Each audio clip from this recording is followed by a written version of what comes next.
Hello everyone. मैं आज इस वीडियो में आपको बताने जा रहा हूं कि सैमसंग टीवी में साउंड प्रॉब्लम को कैसे फिक्स कर सकते हैं। तो ये कॉमन प्रॉब्लम है जिसको आप सॉल्व कर सकते हैं आसानी से। तो यहाँ मैं आपको 3 आसान तरीका बताऊंगा जिसको यूज़ करके आप अपने टीवी के साउंड प्रॉब्लम को सॉल्व कर सकते हैं। तो सबसे पहला तरीका जो है वो यहाँ पर देखें। तो आपको क्या करनी है, टीवी सेटिंग में जानी है।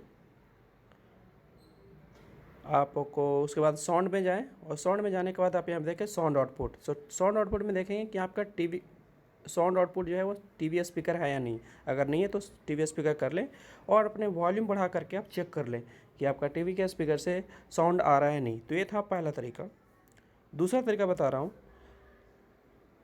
दूसरे तरीके में क्या करनी है, आपको वापस से आप देख रहे हैं यहाँ पे एक्सपर्ट सेटिंग के ऊपर जाएँ और सबसे नीचे देख पाएंगे यहाँ पे आपको रीसेट साउंड है। इस रीसेट साउंड को रीसेट कर लें और इस तरीके से आप अपने प्रॉब्लम को सॉल्व कर सकते हैं। तो ये था दूसरा तरीका। अभी मैं आपको बता रहा हूँ तीसरा तरीका।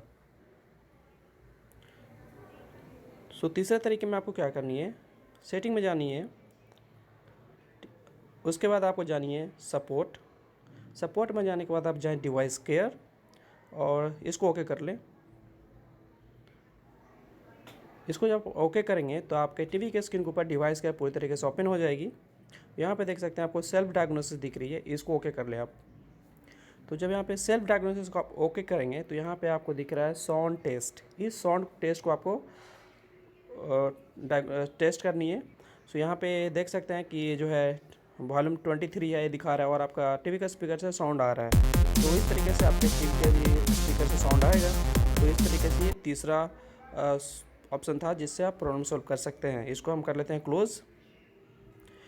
अगर इतना करने के बाद भी अगर आपके टीवी के स्पीकर से साउंड नहीं आता है तो क्या करना है, तो लास्ट एंड फाइनल क्या करनी है, आपके टीवी को फॉर्मेट करना होगा।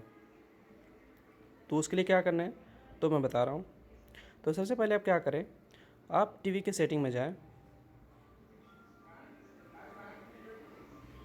तो सेटिंग में जाने के बाद आप जाए जनरल, और जनरल में जाने के बाद आप देख सकते हैं सबसे नीचे में आपको दिखेगा यहाँ पे रीसेट।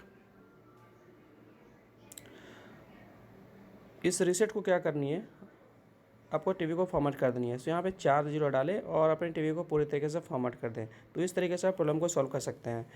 तो थैंक यू सो मच।